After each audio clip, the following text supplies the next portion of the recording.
국회 입법데이트의 이익선입니다. 자, 오늘 입법데이트 시간에는 두 가지 법안을 살펴볼 텐데요. 하나는 식품위생법, 또 하나는 발전소 주변 지역 지원에 관한 법. 이 두 가지 법의 각각의 개정안입니다. 이 개정안을 대표 발의하셨죠. 새누리당 김재식 의원을 모셨습니다. 의원님 어서 오십시오. 안녕하십니까? 예, 반갑습니다. 네. 의원님께서 지난 그 730 재보궐 선거를 통해서 국회에 입성하셨는데 이후에 활발한 의정 활동을 하신다고 들었습니다. 부끄럽습니다. 네. 근데 어떠신가요? 그 의정 활동 밖에서 바라보실 때 하고 또 안에서 직접 활동하실 때하고는 꽤 차이가 있어 보이고요. 맞습니다. 게다가 최근에 그 새누리당 법률지원단 부단장으로 선임되기도 하셨거든요. 바빠지시기까지 했는데요. 어떤 차이점이 있습니까? 이제 말씀을 하셨으니까 새누리당 법률지원단 부단장 말씀을 좀 드려보면서 얘기를 하겠습니다. 그 당의 모든 법률 사항을 지원하는 부서라고 할까요? 그 법률지원단이라고 있는데 국회에 온 지 이제 뭐 넉 달 만에 법률지원단 부단장이라는 중책을 맡게 돼서 어깨가 무겁습니다. 이 일을 성실히 해서 수행해서 우리 당이 국민들로부터 사랑을 받는 그런 당으로 자리매김하는데 제 역할이 필요하다고 생각합니다. 또 제가 이제 돌아서 의정활동하면서 이제 국정감사도 대정부 질문도 또 해봤는데요. 정말 국회 들어오기 전에는 너무 이걸 내가서 잘 해낼 수 있을지 또 제가 보건복지 소속입니다. 거기는 의료나 복지나 뭐 하여튼 다양하거든요. 근데 그거를 잘 소화해낼 수 있을까 사실은 걱정도 많았는데 국정감사 뭐 이렇게 한 10여일 하고 나니까 은근히 자신감도 생겼습니다. 아, 그러시군요.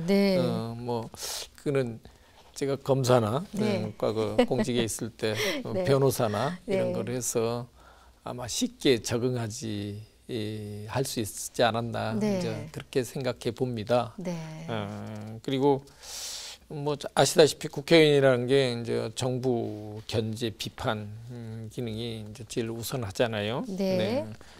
그 이외에도 각종 지역의 현안을 챙기면서 또 정책도 또 대안 정책도 제시하고 그와 관련된 어떤 입법 활동도 이렇게 하는 그야말로 검사 공직이나 변호사 할 때보다는 훨씬 더 다른 역할을 함으로써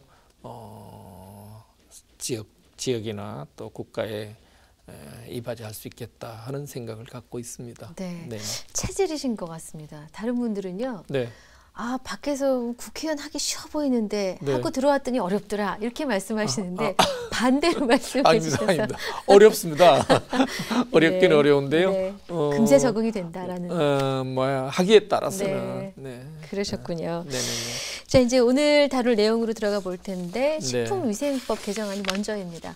키즈카페에 관한 내용인데요. 사실 저는 좀 깜짝 놀랐습니다. 키즈카페에서 주류 판매를 금지토록 하는 내용이다 그래서 아니 그럼 주류를 팔았다는 얘기인가? 라는 생각에 놀랐는데 먼저 그 입법 발의하시게 된 그 배경 먼저 여쭤보겠습니다. 제가 이제 지역구 활동을 하다 보니까 이곳저곳을 다니면서 어린이나 영유아를 키우는 부모님들을 엄마들을 자주 만나게 됩니다.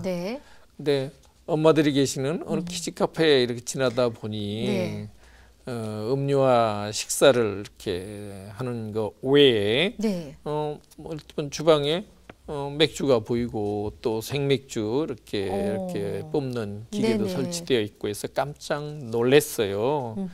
근데 아시다시피 이제 아이들은 부모를 보고 자라잖아요. 근데 부모들이 물론 뭐 맥주 한잔 하실 수 있지 않겠나 하는 생각은 듭니다만은 그러다 보면 뭐 아이들한테 주는 영향이라도 있고 그리고 또 아이들이 뭐 놀이시설이나 이런 데서 사고가 날 수도 있잖아요. 그렇죠. 그런데 대처하기가 술이 든 부모로서는 물론 키즈카페에 있는 안전 요원도 있겠지만 네. 그런 상황에서 아이들의 안전 또 아이들이 장래 부모를 보고 자라잖아요. 네. 그런 차원에서 키즈카페에서 술을 취급하는 것은 곤란하지 않느냐 이런 생각을 하게 됐던 겁니다. 네. 네.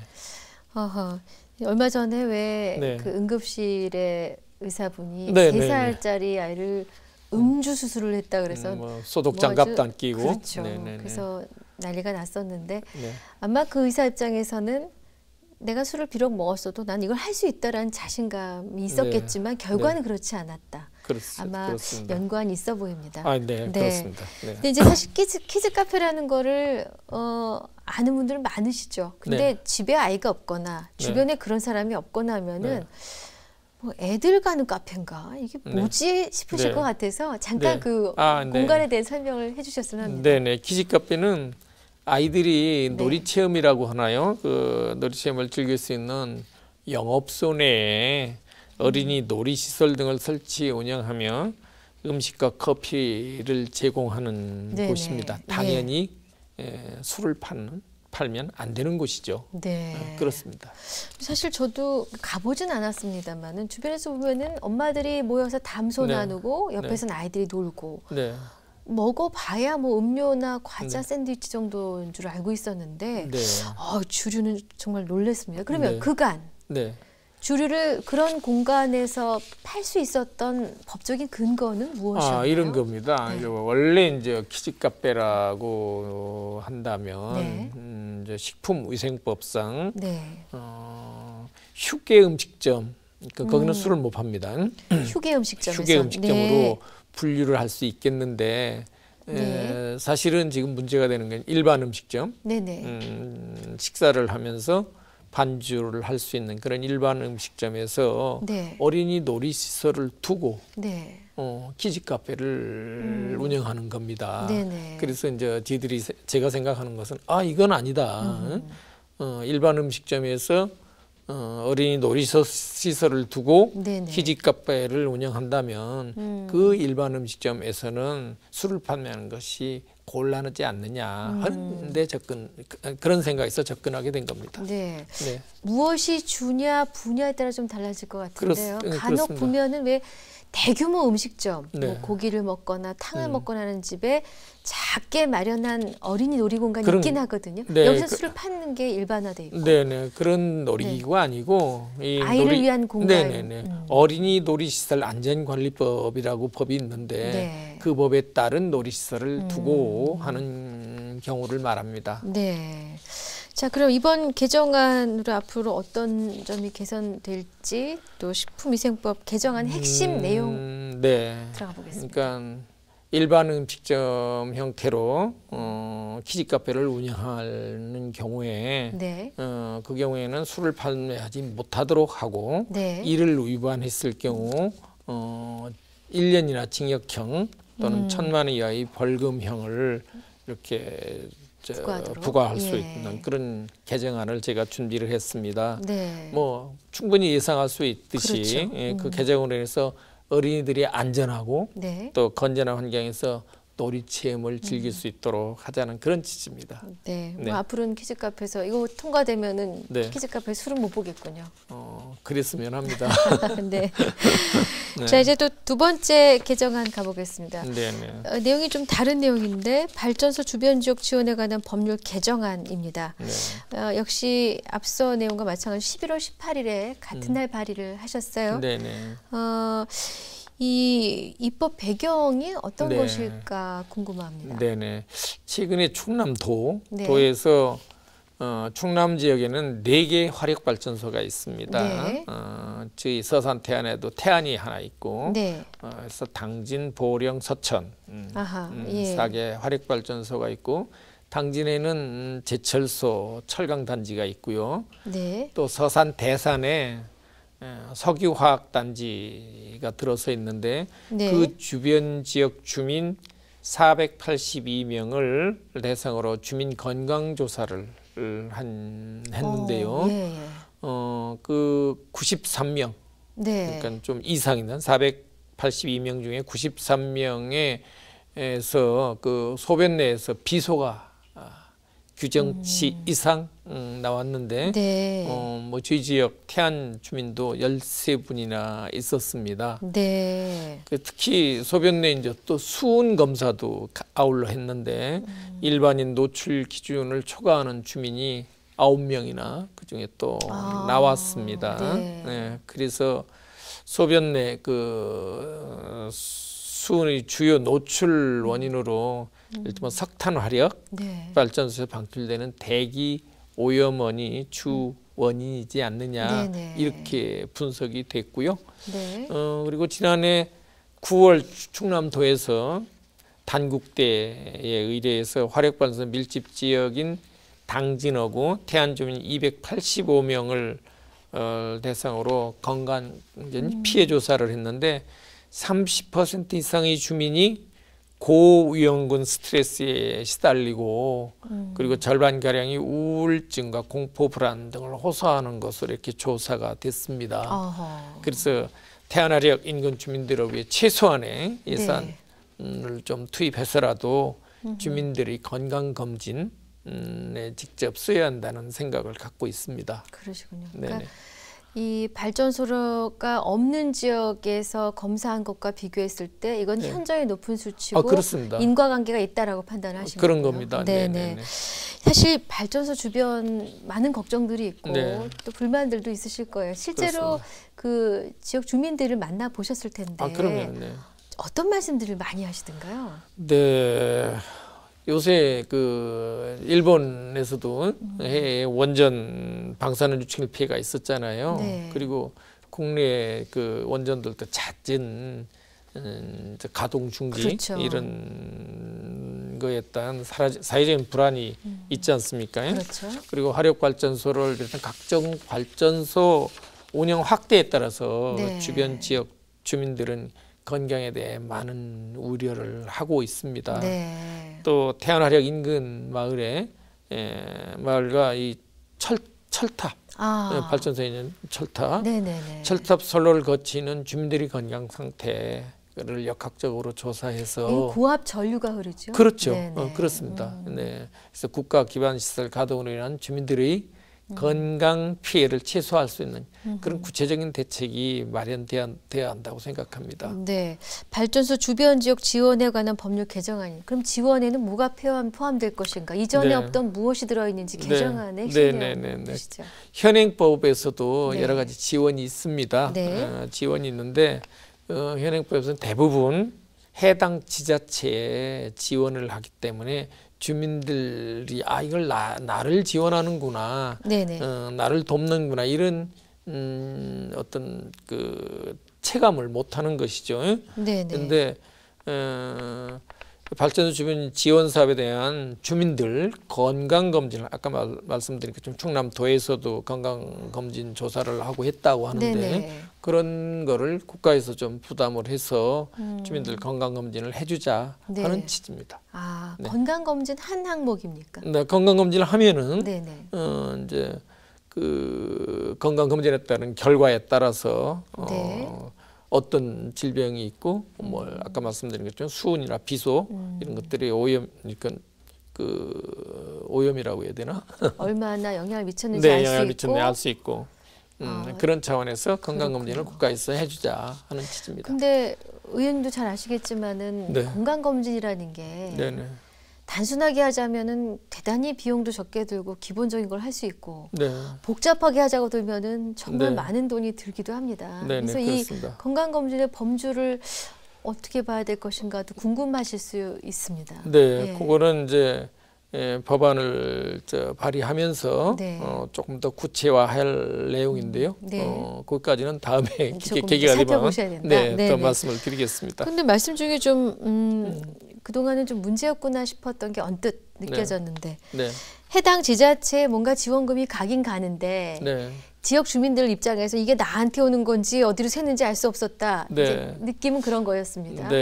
제대로 지원 사업을 그동안 잘 못했다는 얘기인가요? 그런 것보다도 대부분은 어떤 지역 발전 기금으로 해서 일종 공공 예를 들어서 경로당을 짓는다든가 네. 이런 식의 그런 식의 지원이 이루어지고 있긴 하지요. 네. 네네.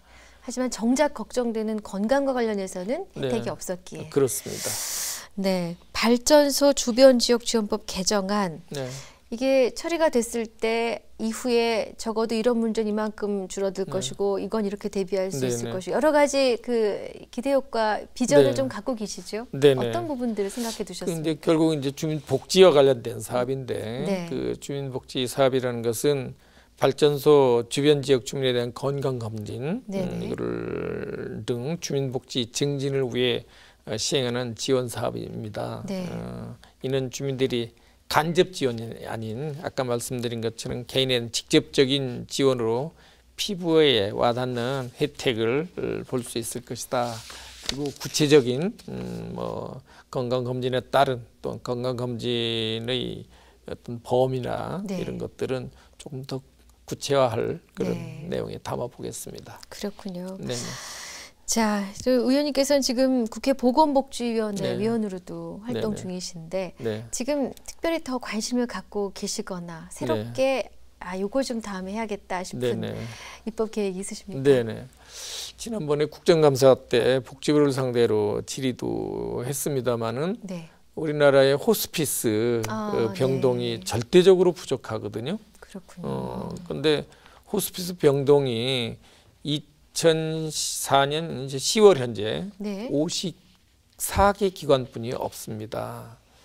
2004년 10월, 10월 현재 10년 전 기준이요. 2014년 10월 현재로. 2014년 올해 10월 기준. 근데 이제 현행법에 의하면 의원, 또 한의원, 병원, 한방병원, 종합병원만을 완화의료, 그러니까 말기 암 환자님들이 뭐 좀 편안한 상태를 맞이할 수 있도록. 근데 사실은 연간 32,000여 명의 암 환자 분들이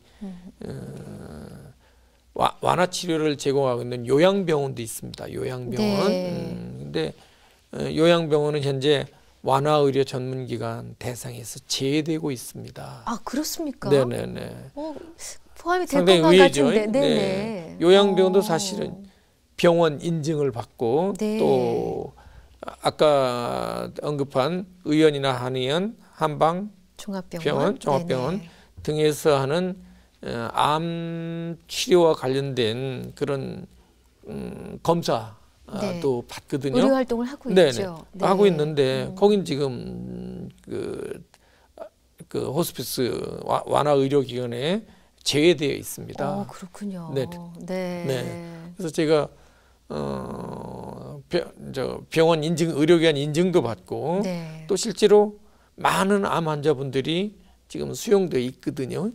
지금 치료 중인데 그런 현실을 입법에 반영하고자 하는 겁니다. 그렇군요.